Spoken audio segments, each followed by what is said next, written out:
ஒரு மாதிரி எம்எல்ஏ ஆனு ஒரு மாதிரி அமைச்சரான ஒரு மாதிரி அப்படியே கிடையாது. என்னைக்கு ஒரே மாதிரி தான். அப்போ உங்க கூட தான் மக்களுக்கு என்ன தேவையோ அது கடைசி வரைக்கும் உங்க கூட நிறைவேற்றோம். வர்றப்ப எல்லாம் நிறைய சொன்னாங்க. எல்லாத்தையும் கேட்டு வச்சுக்கிட்டோம். எல்லாம் தெரியும். இங்க என்ன பிரச்சனை இருக்கு, கழிவுநீர் பிரச்சனை இருக்கு, எல்லாம் தெரியும். இங்க நான் அவனியாபுரம் வர்றப்ப ஒரு முக்கியமான விஷயத்த சொன்னோம். நம்மளுடைய அவனியாபுரம் ஜல்லிக்கட்டு இந்த வருஷத்துல இருந்து ஜல்லிக்கட்டு நீங்க போன வருஷம் எல்லாம் பார்த்துருப்போம்.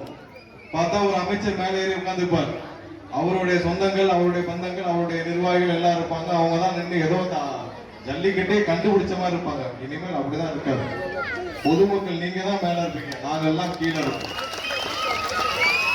இதை நான் பிரச்சாரத்தையே சொன்னோம். முதலாவதா இனிமேல் எந்த ஜல்லிக்கட்டுலயும் இந்த அமைச்சர்கள் மேலே ஏறி நிற்கிறது, அவங்க தான் குடும்பத்தினர் மேலே ஏறி நின்றுக்கிறது, அந்த பகுதி மக்கள் உள்ளே வர முடியாம வெளியே நின்று எட்டி பார்க்கலாம் இருக்காது. முதல் முக்கியத்துவம் இங்க இருக்கிற பெரியவர்கள். நீங்களே ஒரு கமிட்டி ஃபார்ம் பண்ணி சொல்லுங்க. நீங்க தான் மேல இருந்து துவங்கி வைப்பீங்க. துவங்கி வைக்கிறதுனா அரசுல இருந்து கலெக்டர் எல்லாம் துவங்கி வைக்கணும். மேல இருந்து பாக்குறது நீங்க தான். நாங்க ஓரமா நின்று எப்படி உங்களுக்கான வேலைகளை மட்டுமே செய்ய இருக்கோமோ அதே மாதிரி வேலையை மட்டும் செஞ்சுட்டு இதே மாதிரிதான் எல்லா ஜல்லிக்கட்டும் நடக்க போதும். எங்கேயுமே மேல நின்று நாங்கள் ஏதோ இந்த அமைச்சர்கள் போன வருஷம் நாங்க எல்லாம் பார்ப்போம் டிவில எல்லாம் எப்படி இருப்பாங்கன்னு. அந்த பகுதியில் அவனியாபுரம் ஜல்லிக்கட்டா அவனியாபுரம் மக்களே உள்ள இருக்க மாட்டாங்க. யார் யாரோ நடத்திட்டு இருப்பாங்க. அப்படிலாம் இருக்காது. எந்த பாகுபாடும் இல்லாமல் மக்களுக்கான ஜல்லிக்கட்டா இருக்கும். அதுல எந்த பாகுபாடு, எந்த ஜாதி பாகுபாடு, எந்த மத பாகுபாடு எல்லாருக்குமான வாய்ப்புகளா இருக்கும். ஜல்லிக்கட்டு நம்மளுடைய பாரம்பரிய நிகழ்ச்சி, நம்மளுடைய பாரம்பரிய விழா. அது அப்படிதான் இருக்கும். அந்த வாக்குறுதியை முதல்ல சொல்லியிருந்தோம். அதை கண்டிப்பா செய்வோம். அப்படிதான் எல்லா இடத்துலயும் சுதந்திரமா இருக்கும். அதுலயே நிறைய லாபி இருக்கு இல்லையா? ஜல்லிக்கட்டு நடத்துட்டு ஒரு பெரிய லாபி. அந்த அமைச்சர் சொன்னாதான், மூர்த்தி சொன்னாதான் ஜல்லிக்கட்டு. மூர்த்தி சொல்ற நடப்படிதான் நடக்கும். அப்படிலாம் இல்ல. இனிமேல் அரசு சார்பா எடுக்கும்போது மக்கள் எப்படி சொல்றாங்களோ அப்படிதான் நடக்கும். எந்த மூர்த்தியும் உருவாக மாட்டார்கள். இனிமேல் எந்த கட்சியிலும் மூர்த்தியும் இருக்க மாட்டாங்க. இதே மாதிரி நம்ம கட்சியிலும் அந்த மாதிரி யாரும் செயல்பட மாட்டாங்க. உங்களுக்காக இப்ப எப்படி இருக்குமோ அப்படிதான் 50 வருஷம் கழிச்சிருப்போம். இப்படி இருக்க மாதிரிதான் எங்களோட நிர்வாகிகள் கடைசி வரைக்கும் இருப்பாங்க.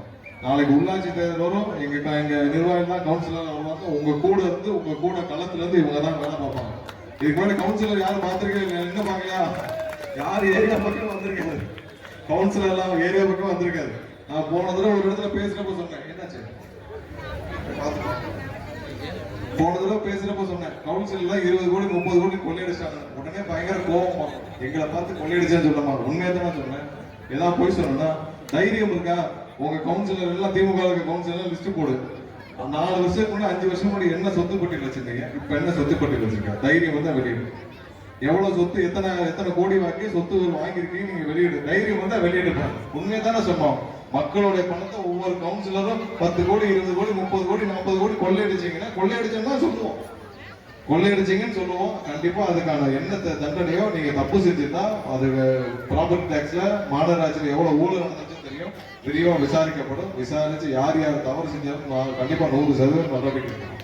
மக்களுடைய சொத்தை யாரு திருடினாலும் நடவடிக்கை எடுக்கணும். இத்தனை 4 வாரம் அமைச்சரவை ஆயிடுச்சு. தலைவர் அண்ணன் விஜய் முதலமைச்சராகி 4 வாரம், இது 5வது வாரம் ஆயிடுச்சு.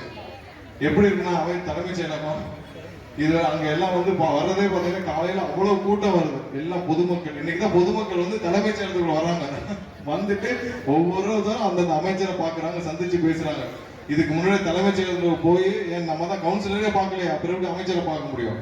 அப்படி இருக்க சூழ்நிலை மாறிடுச்சு. 9:30 மணிக்கு வந்துடுறாரு அண்ணன் விஜய் முதலமைச்சர். 9 மணிக்கு வரவர் மதிய சாப்பாடா அங்கதான். இது வரைக்கும் முன்னெல்லாம் தலைமைச் செயலகத்தில் யாராவது வந்தாங்கன்னா காலையில ஒரு மணி நேரம் இருந்துட்டு ஏதாவது நிகழ்ச்சி ரிப்பன் கட் பண்ணிட்டு நிகழ்ச்சியை முடிச்சுட்டு கிளம்பிடுவாங்க. அப்புறம் வீட்டுல அவங்களுடைய சொந்தம் பந்தம் அண்ணன் தம்பி இல்ல மகன் மருமக அப்படிதான் ஆட்சியை அப்படிதான் மேனேஜ் பண்ணிட்டு. ஆனா இப்ப அப்படிலாம் இல்லை. 100% மக்களுக்காக ஒவ்வொரு நேரமும் பாடுபட்டு இருக்கிறார். கண்டிப்பா நாங்களும் அப்படிதான் வேலை பார்ப்போம். அடுத்த வர உள்ளாட்சி தேர்தலே எங்களுடைய மக்கள், எங்களுடைய நிர்வாகிகள் உங்களுக்காக நிற்பாங்க. உங்களுக்காக களத்தில் நிற்பாங்க. கண்டிப்பா எல்லா வேலைகளையும் உங்களுக்காக செய்வோம். மீண்டும் நீங்க எல்லாம் வாக்களிச்ச உங்க அனைவருக்கும் என்னுடைய நன்றியை தெரிவிச்சுக்கிறேன். செய்ய வேண்டிய வேலைகள் நிறைய இருக்கு. உங்களுக்காக என்னடா ஒரே நிமிஷம் பசங்க தான் கோவப்படுறாங்க பசங்க.